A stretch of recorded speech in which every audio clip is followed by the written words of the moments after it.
벼가 익으면 고개를 숙인다고 말합니다. 신앙적으로 성숙한 사람은 겸손하고 자기를 낮추고 다른 사람을 묵묵히 섬겨야 합니다. 복음이 들어가고 또 하나님의 말씀 가운데 사는 사람들은 하나님의 말씀이 빛나고 또 복음도 빛나고 하나님께 영광 돌리게 되는 삶을 사는 것입니다. 그런데 그것은 이상일 때가 많습니다. 현실은 그렇지 못할 때가 많습니다. 신앙적으로 성숙하다는 사람들이 교만하고 또 자기를 높이고 다른 사람들을 비판하고 또 무시하고 또 재단합니다. 오늘 말씀은 바로 그런 사람들을 향한 예수님의 가르침을 보여줍니다. 오늘 말씀은 비유입니다. 실제 일어난 사건이 아니고 가상의 사건입니다. 예수님께서 예시를 든 것입니다. 하지만 충분히 그럴 수가 있습니다. 오늘날도 충분히 그럴 수가 있습니다. 오늘 말씀에는 두 사람이 나옵니다. 한 사람은 바리새인이고 한 사람은 세리입니다. 바리새인은 종교적인 사람입니다. 바리새라는 뜻 자체가 구별된다 그런 뜻입니다. 구별된다, 분리된다 그런 뜻입니다.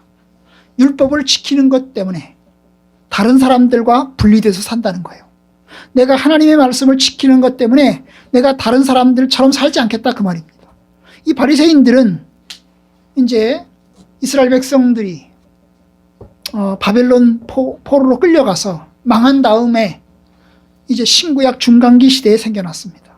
신약과 구약 사이에 한 400년의 차이가 생기는데요. 사람들은 생각했어요. 우리나라가 왜 망했을까? 우리나라가 하나님의 말씀대로 살지 않아서 망했다.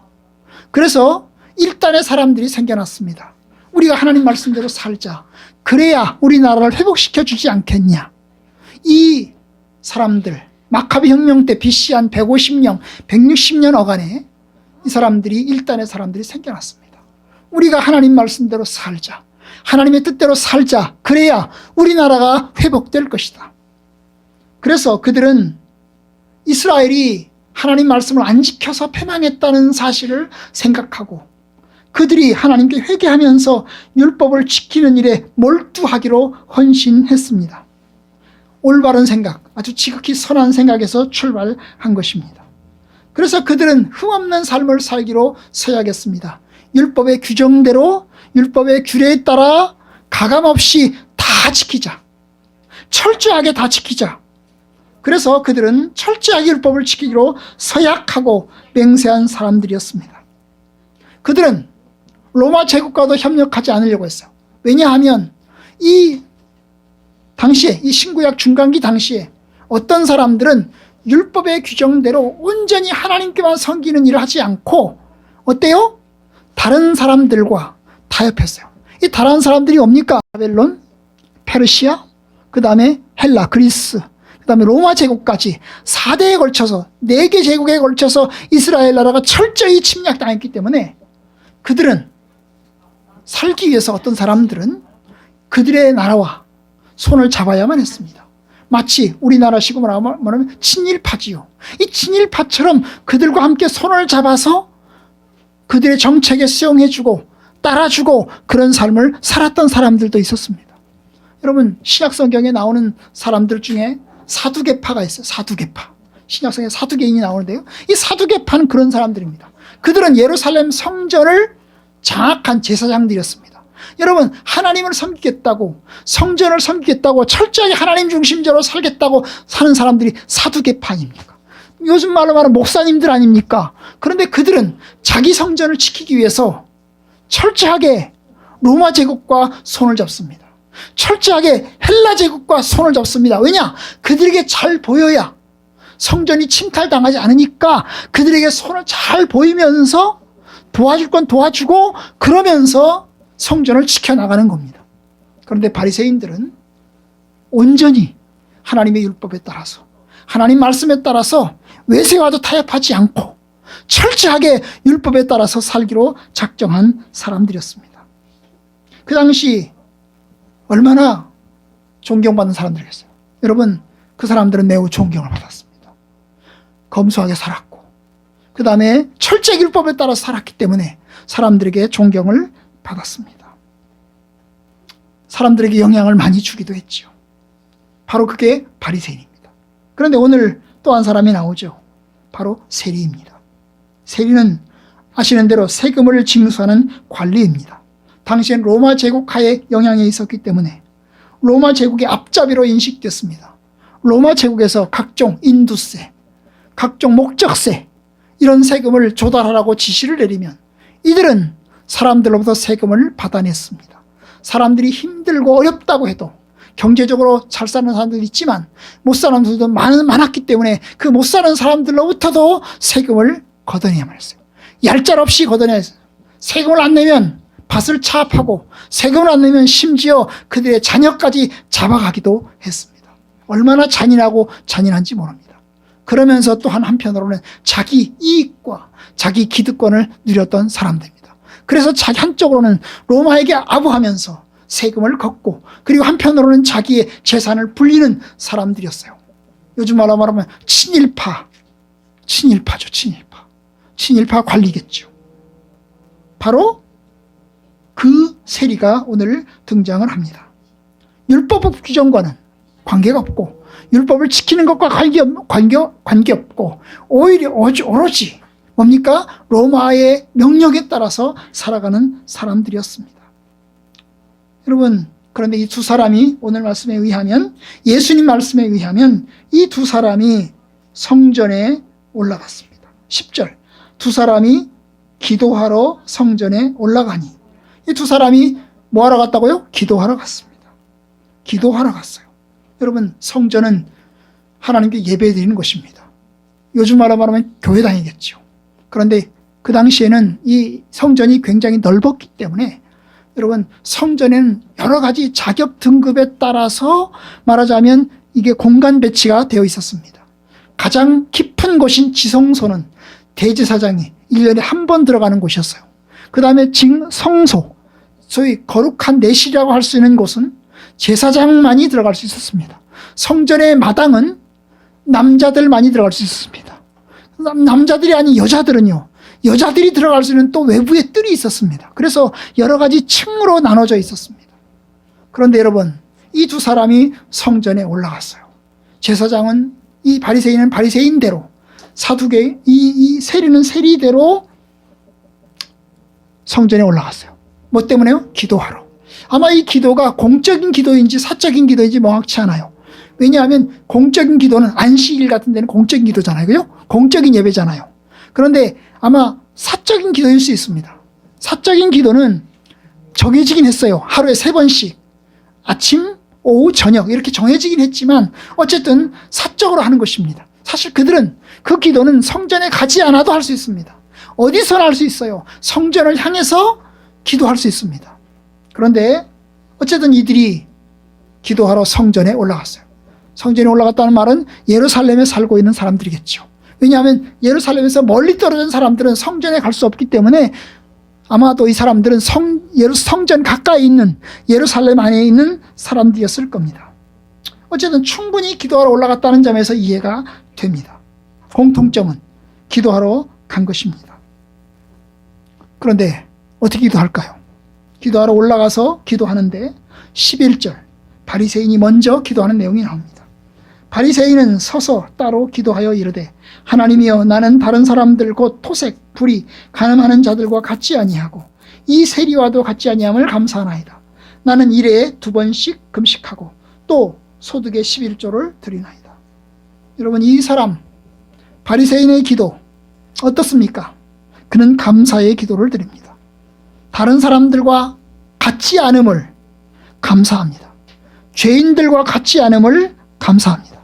다른 사람의 것을 착취하고 토색하고 불의를 행하지 않고 간음하지 않고 올바르게 살아왔던 것을 감사합니다. 내가 누구의 것을 빼앗은 적이 없습니다. 아주 당당합니다. 나는 누구를 속인 적도 없습니다. 오로지 하나님의 율법에 따라서 살아왔습니다. 참으로 감사합니다. 그렇게 살아왔던 것을 감사하는 기도를 하는 것입니다. 아마도 당연할 거라고 생각합니다. 왜냐하면 율법을 지키는 일에 철저하게 헌신되었기 때문입니다. 여러분, 사도 바울이 바리새인이었다가 예수를 믿었잖아요.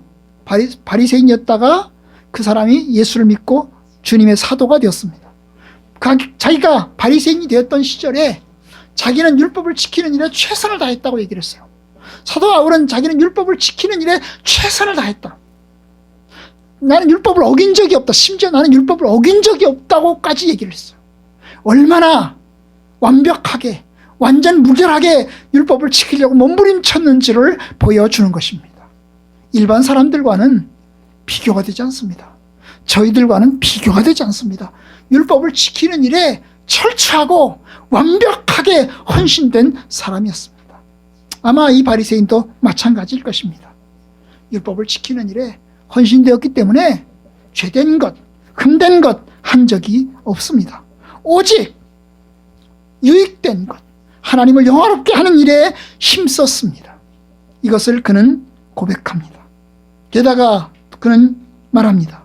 나는 1회에 2번씩 금식하고 소득의 11조를 드리나이다.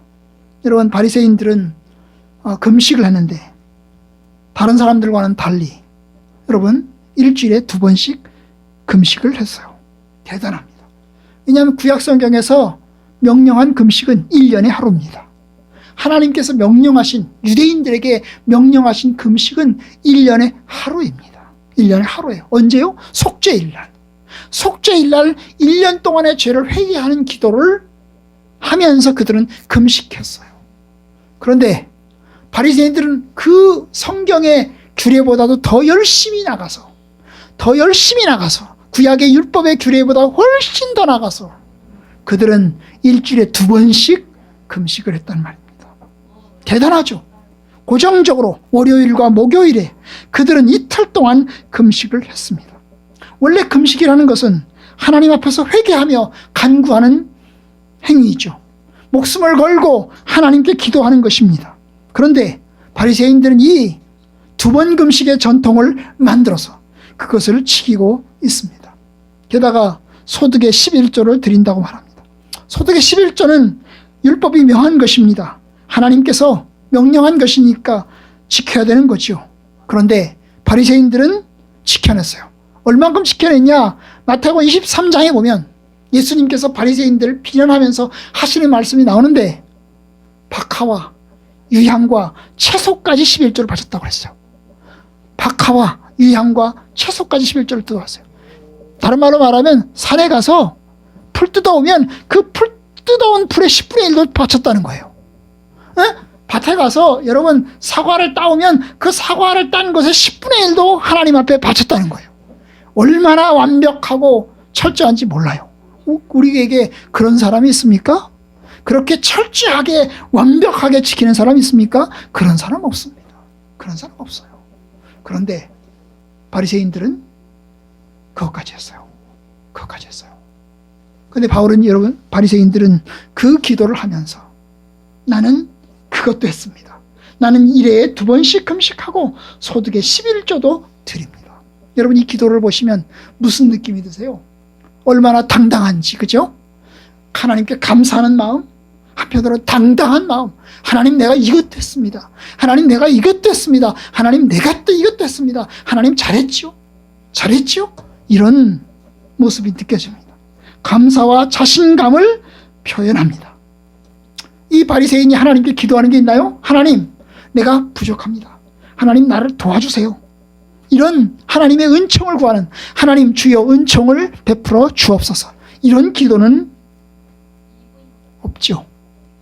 오로지 하나님께 당당하고 감사한 기도만 있습니다. 그런데 여러분, 2번째 기도가 나옵니다. 13절. 세리는 멀리 서서 감히 눈을 들어 하늘을 쳐다보지도 못하고 다만 가슴을 치며 이르되 하나님이여 불쌍히 여기소서, 나는 죄인이로소이다. 세리는 우리가 아는 대로 여러분 멀리 섰다고 그랬어요. 멀리 섰어요. 이 멀리 섰다는 말은 성전에서, 성전 건물 이런 데서 아주 멀리 있는 거예요. 가까이 갈 수가 없는 겁니다. 아주 먼 구석탱이에, 아주 구석탱이에 갈 수 있는 겁니다. 하나님 앞에 당당히 갈 수 없는 거죠. 하나님 앞에 당당하게 하나님, 내가 하나님을 섬기러 왔습니다, 이렇게 할 수가 없는 겁니다. 그냥 그냥 고개를 푹 숙이고 하늘을 쳐다보지도 못하고, 그리고 그 다음 어땠어요? 가슴을 치면서 이야기합니다. 나는 죄인이로소이다.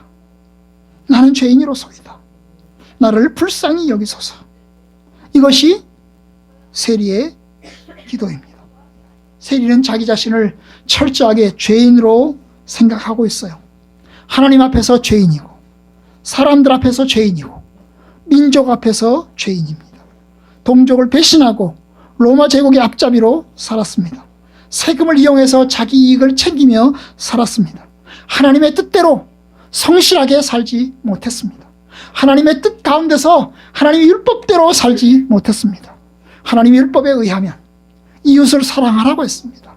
그런데 나는 이웃을 사랑하지 않았습니다. 세금을 뜯어내기 위해서 그들이 세금을 안 내면 밭을 차압하고 자식들을 노예로 삼고, 그리고 심각하게 협박하고, 또 사람들을 향해서 뜯어내려고 열심히 노력했습니다. 나의 이익을 추구했으니 나는 죄인입니다. 그러면서 나를 불쌍히 여겨달라고, 나의 죄를 용서해달라고 기도합니다. 세리가 왜 기도하러 갔습니까? 결국 자기 죄를 용서받기 위해서, 하나님의 긍휼하심을 입기 위해서, 그 긍휼하심을 호소하기 위해서 성전에 올라간 것입니다. 그는 하나님 앞에 긍휼을 구할 것밖에 없습니다. 하나님께 금식을 한 적도 없고, 소득의 11조를 바친 적도 없고, 율법의 규정을 지킨 적도 없습니다. 하나님께 내세울 건 아무것도 없습니다. 오히려 사람들에게 악을 행했고 죄된 것만 행했습니다. 그러니 주의 긍휼을 구할 따름입니다. 이게 세리의 기도입니다. 간절함도 느껴지고요, 하나님의 긍휼을 간절히 구하는 그 구함도 느껴집니다. 그런데 예수님은 여기 이 비유를 이야기한 다음에 자기의 가르침을 이야기합니다. 14절, 내가 너에게 이르노니 이에 저 바리새인이 아니고 이 사람이 의롭다 하심을 받고 그의 집으로 내려갔느니라.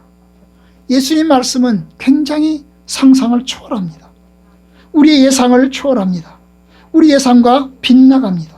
왜냐하면 우리 예상으로는 바리새인의 기도가 하나님을 기쁘시게 하고 하나님을 영화롭게 할 것이기 때문입니다. 왜냐하면 그는 율법을 지키는 일에 최선을 다했고, 그리고 하나님 앞에 성실했고, 하나님께 하고자 하는 열심을 다해서 최선을 다해서 주님을 섬겼기 때문입니다. 그래서 하나님을 기쁘시게 하고, 그래 알았다, 잘했다, 내가 너를 칭찬한다, 네가 작은 일에 충성했으니 내가 큰 것으로 맡기겠다, 그렇게 칭찬할 것 같았습니다. 당연하지 않겠습니까? 율법을 지키는 일에 헌신했잖아요. 평생을 율법을 지키는 일에 몰두했잖아요. 최선을 다했잖아요. 성경을 읽고 연구하고 배우고 알고 그 안대로 열심히 지키려고 노력했잖아요. 그러면 칭찬하는 것이 당연한 것이 아닙니까? 그런데 예수님의 말씀은 바리새인의 기도를 하나님이 받으신 것이 아니고 세리의 기도를 하나님이 받으셨다는 거죠. 세리의 기도는 뭡니까? 나를 불쌍히 여기소서, 나는 죄인입니다 하는 기도를 했는데, 주님께서는 세리가 의롭다 하심을 입었다라고 이야기합니다. 의롭다 하심은 하나님이 주시는 것인데, 죄 없다고 선포하는 건데, 여러분, 죄가 없다고 선포하는 건데 바로 세리가 하나님 앞에 의롭다 하심을 얻었다라는 것입니다.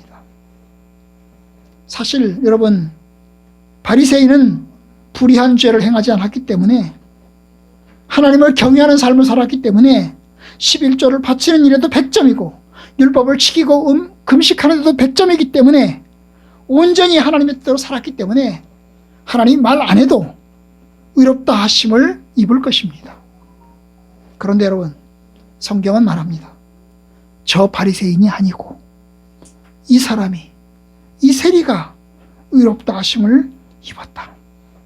세상에서 흠이 있고 연약하고 율법 규정도 제대로 지키지 못하고 율법의 말씀대로 살지 않은 믿음 생활도 감당하지 않은 그 세리가 하나님 앞에 의롭다 하심을 입었다라고 이야기합니다. 얼마나 충격입니까? 저는 이 말씀을 읽으면서 큰 충격을 받았습니다. 그럼 도대체 어떻게 해야 되나? 어떻게 해야 하나님 앞에 의롭다 하심을 입을 수 있을 건가? 그런 생각을 해봅니다. 한편으로 이 생각도 해봤습니다. 그러면 내가 하나님 말씀대로 살지 말고 그냥 개망나니처럼 사는 거야. 개망나니처럼 사는 거야. 그래서 열심히 개망나니처럼 살아. 그리고 와서 하나님, 내가 잘못했습니다. 나를 긍휼히 여겨주세요 하고 기도하면 하나님이 나를 살려주지 않을까? 내게 은혜를 베풀어 주지 않을까? 이런 생각을 해보는 겁니다. 할 수 있지 않겠습니까? 하나님 말씀대로 열심히 살아도 하나님이 의롭다고 인정하지 않는데 그냥 개망나니처럼 살다가 마음대로 살다가 하나님께로 와서 하나님, 내가 잘못했어요. 주여 나의 죄를 용서해 주세요. 그러면 하나님이 용서해 주신다면, 아니 개망나니처럼 살다가 하나님께 와서 그냥 회개하고 말지 뭐하러 율법 지키려고 몸부림치고 열심히 살겠습니까? 아닙니까? 일주일 동안 율법 지키겠다고, 하나님 말씀대로 살겠다고 굳이 그렇게 노력할 필요가 뭐가 있겠습니까? 그냥 개망나니처럼 살면 되지. 근데 여러분, 사도 바울이 로마서에서 그렇게 이야기합니다. 은혜를 더하게 하려고 죄에 거하겠는가? 은혜를 더하려고, 하나님께 은혜를 더 받기 위해서 그러면 우리가 죄 가운데 살겠는가? 그건 아니다 라고 얘기합니다. 그건 아니다. 율법을 지키지 않고 은혜를 받겠다고 그냥 하나님의 말씀을 무시하고 내 마음대로 살다가 일주일에 한 번씩 와서 하나님께 회개하고 돌아가면 더 좋겠다. 그건 아니라는 거예요. 그건 아니라는 거예요. 은혜를 더하게 하려고 죄를 더하겠는가? 그건 아닙니다. 그건 아니에요. 그건 아닙니다. 일부러 그러지는 말라 그 말입니다. 일부러 은혜를 더하기 위해서, 하나님의 은혜를 받기 위해서 일부러 죄 짓는 삶을 살지는 말라 그 말입니다. 여러분, 세리가 그랬습니까? 세리가 나는 은혜를 더 받기 위해서, 하나님 내가 은혜를 더 받기 위해서 내가 일부러 막 죄를 짓습니다. 일부러 더 죄를 짓고 더 악하게 살고 그리고 하나님께 와서 내가 회개하고 돌아가면 땡입니다. 이렇게 살았습니까? 아닙니다. 세리는 하나님께 용서받을 수 있을지 확신이 안 섰습니다. 하나님 앞에 내가 용서받을 수 있는지 자신이 없었습니다. 그냥 하나님께 토로하는 겁니다. 하나님, 내가 정말로 잘못했습니다. 하나님, 내가 정말로 회개합니다. 여러분, 그렇게 해서 진실됨이, 그 진실이 하나님 앞에 받아들여지는 것입니다. 여러분, 오늘 말씀에서 우리가 배우는 게 뭡니까? 의롭다 하심은 공로가 아니라는 겁니다. 의롭게 살았기 때문에 의롭다함을 얻는 게 아니라는 겁니다. 의롭다 하심은 하나님이 하시는 겁니다. 그런데 의롭게 살았기 때문에 의롭다고 하시는 게 아니고 하나님께서 의롭다고 선언하는 겁니다. 하나님의 은혜 가운데서 의롭다고 선언하는 것입니다. 이것이 우리가 배우는 겁니다. 그뿐이 아닙니다. 여러분, 나의 삶이 하나님 앞에서 자랑할 게 없다는 거예요. 여러분, 바리새인의 잘못이 뭘까요? 바리새인이 용서받지 못한 이유가 뭘까요? 여러분, 그가 율법을 잘 지키는 것 좋습니다. 11조를 지키고 금식하는 것 좋습니다. 그런데 여러분, 그렇게 살았어도, 아무리 내가 의롭게 살았어도 사실 하나님이 인정하지 않으면 아무런 의미가 없습니다. 그러니까 어때요? 하나님 앞에 자랑할 게 없어요. 내가 나 힘을 다해서, 전심으로 다해서 하나님 말씀대로 살았지만 그건 내가 마땅히 할 일입니다. 주님이 다른 말씀에서 여러분, 어떤 하인의 이야기를 했습니다. 어떤 하인이셨습니다. 이 하인은 아침부터 저녁까지 뼈 빠지게 일을 했습니다. 그런데 주인은 대낮에 팽팽 놀았습니다. 이 주인이 하인에게 일을 시킵니다. 저녁에 돌아가서. 주인은 하루 종일 팽팽 놀았잖아요. 팽팽 놀았습니다. 그런데 여러분, 하인이 아침부터 저녁까지 뼈 빠지게 일하고 돌아왔는데 뼈 빠지고 돌아온 하인에게 일을 시킵니다. 내가 배고프니 음식 만들어 가지고 와. 그래서 하인은 이제 뼈 빠지게 일하고 돌아와서는 또 주인을 위해서 음식 준비를 합니다. 음식을 차려오니까 주인이 먹습니다. 내가 다 먹을 때까지 너는 기다려. 다 먹을 때까지 기다려. 그래서 주인이 먹어요. 하인은 어떻게 합니까? 하인은 그냥 기다리는 겁니다. 여러분, 얼마나 불공평합니까? 얼마나 이게 부조리합니까? 그런데 이 종이 할 말은 내가 할 일을 다 했을 뿐입니다. 내가 할 일을 다 했을 뿐입니다. 여러분, 그래요. 내가 하나님 앞에 자랑할 게 없어요. 하나님 앞에 자랑할 게 없어요.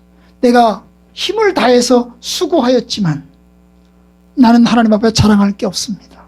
그것은 오직 하나님의 은혜입니다. 사도 바울이 되고 난 다음에 복음 전도자로 삶을 살았습니다.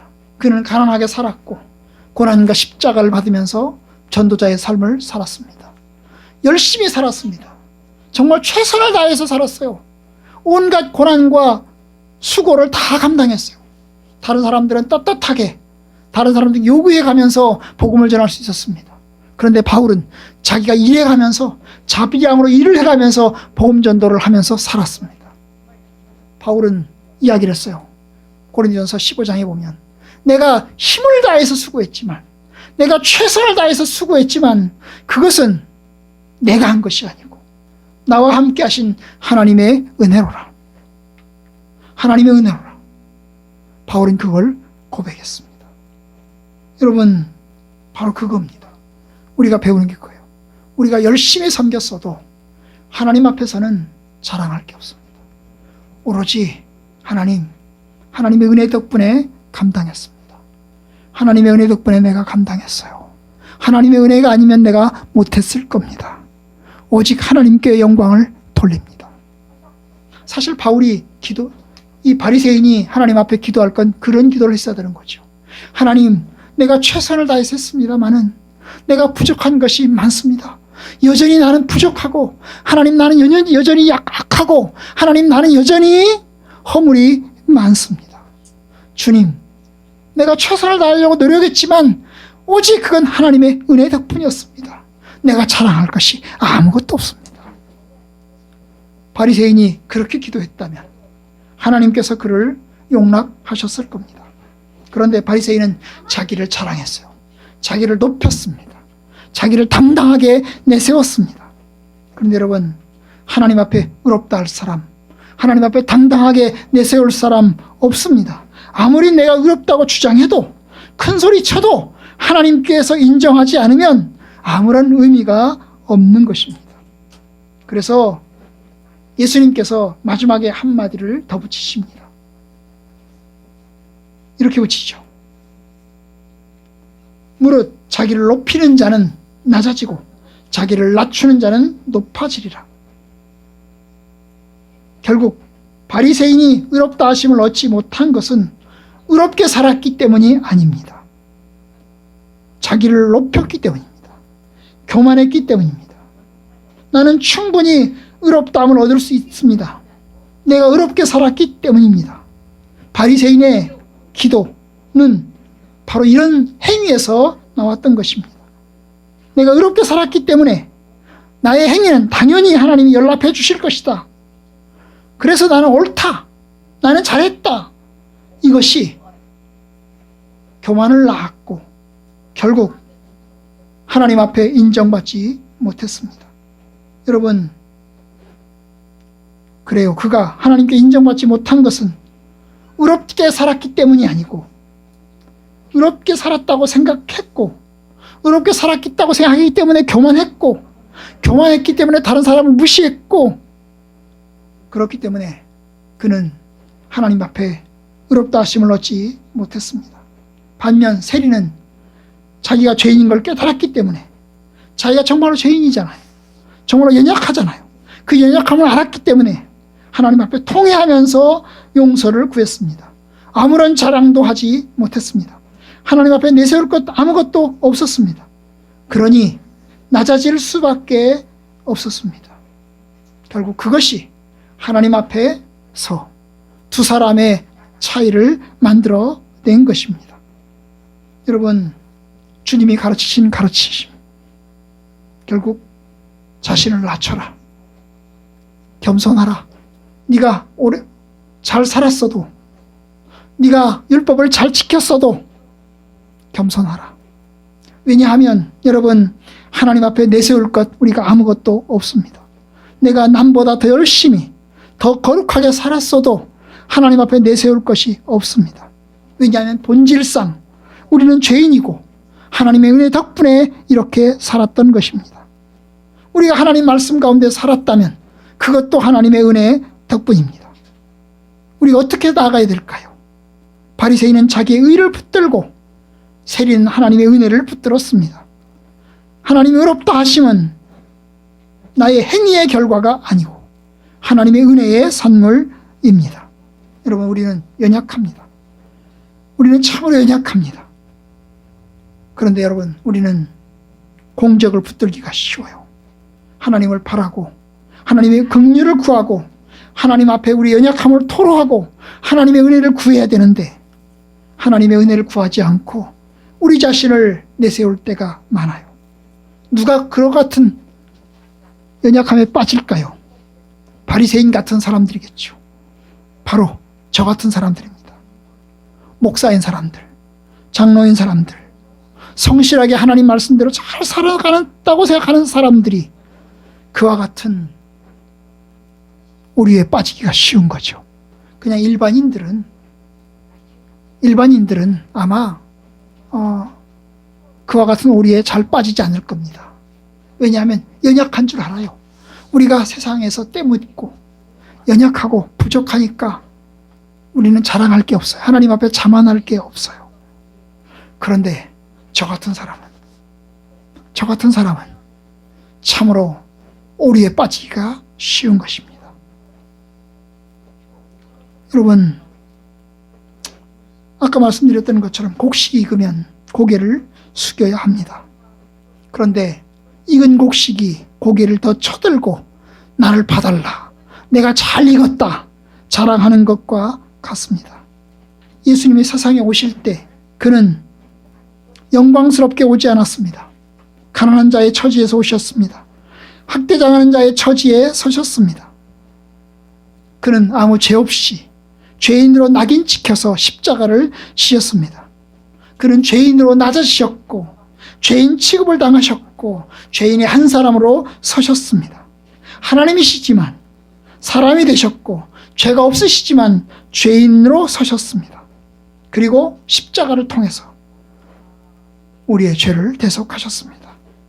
여러분, 우리가 하나님 앞에 자랑할 게 있을까요? 없습니다. 그런데 우리가 자랑하려고 합니다. 하나님 앞에 자랑할 게 없는데, 모든 것이 하나님의 은혜인데, 그런데도 불구하고 우리 속에는 교만하고 큰 소리 치려고 합니다. 여러분, 이게 저의 연약함이고 여러분들의 연약함입니다.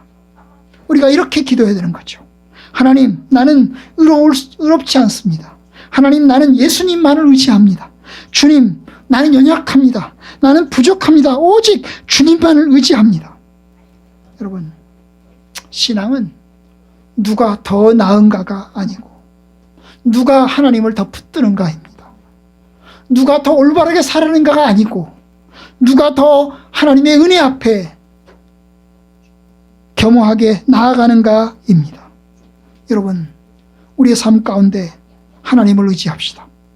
우리의 공로를 의지하지 말고 예수 그리스도를 의지하며, 하나님, 나를 불쌍히 여기소서, 나는 죄인입니다, 우리의 기도를 들으사 우리를 의롭게 하옵소서, 이렇게 간구하는 저와 여러분들 되기를 바랍니다. 저같이, 그리고 바리새인처럼 허망한 인생 되지 말기를 주님의 이름으로 축복합니다.